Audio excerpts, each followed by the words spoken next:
Every day, millions of us perform a great labor of love as a family caregiver.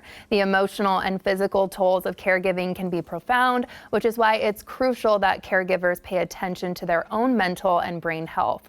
So because of that, AARP, King 5, and BECU will be holding a Caring for Caregivers event at Town Hall Seattle on Tuesday, March 19th. The event is free, but you will need to register through the QR code you see right there or online. I recently talked with AARP's Marguerite Ro and geriatric psychiatrist Dr. Kate Zhong all about this. There are about 48 million caregivers in this country who spend enormous amount of time, money, and effort to care for their loved ones. That takes a big toll on them emotionally, physically, financially. I myself is a caregiver to my mother, a distant caregiver. She has dementia. So that with my own experience, I can appreciate how difficult this journey is for our caregivers. We go through a lot of emotional ups and downs. We have a lot of guilt, particularly when we are placing them in the assisted living or nursing home. And we can be sleep deprived and we are not eating well. We are not paying enough to our exercise, or we tend to get very isolated just because of the tremendous demand on us.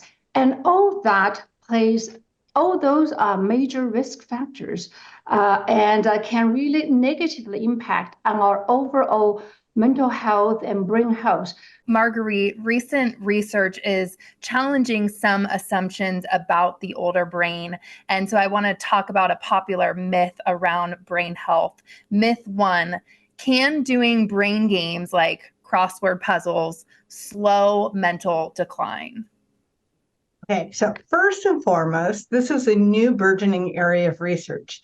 So there are individual studies that show that brain games can improve cognition, but current research doesn't show that brain games can reduce the risk of dementia. That said, playing games in general can be beneficial, especially playing games with others.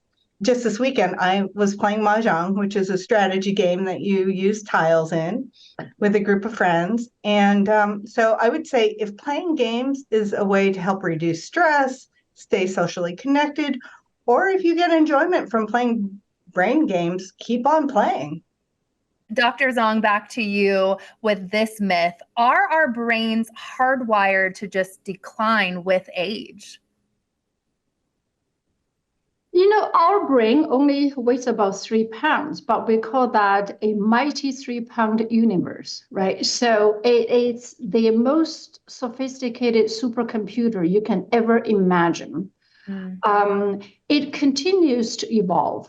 There are many ways in which that we can help our brain to recover from injuries, to recover from diseases. And there are also different ways, as Marguerite just mentioned about, by getting involved with brain game, by being socializing with others, you can help to stimulate the growth of the nerve cells. So it is a myth. The myth is incorrect. Our brain can continue to grow. Good news. And back to you, Marguerite, for myth number 3. Isn't it true that diet and exercise are good for the heart, but they don't do anything for the brain? Kelly, there's a growing consensus among researchers that physical activity and a good diet have a positive impact on brain health.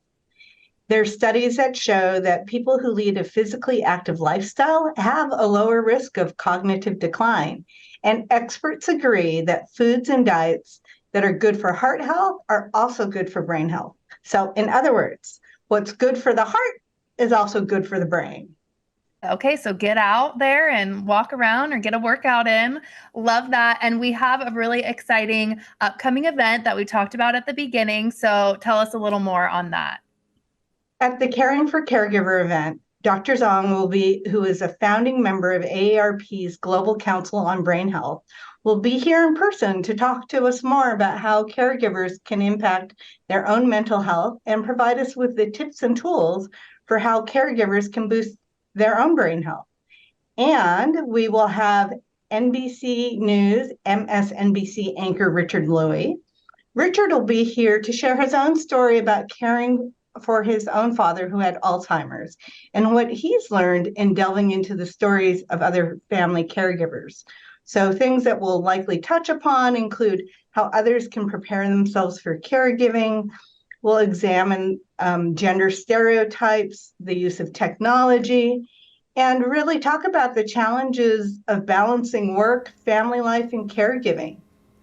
Again, that Caring for Caregiver event will be at Town Hall Seattle Tuesday, March 19th. Our own Jim Dever from King 5's Evening will be the MC for the Q&A that will follow Dr. Zhong and Richard Louie's conversation. In addition to the QR code, you can register online or call that number on your screen right there. This portion of New Day Northwest is sponsored by AARP and BECU.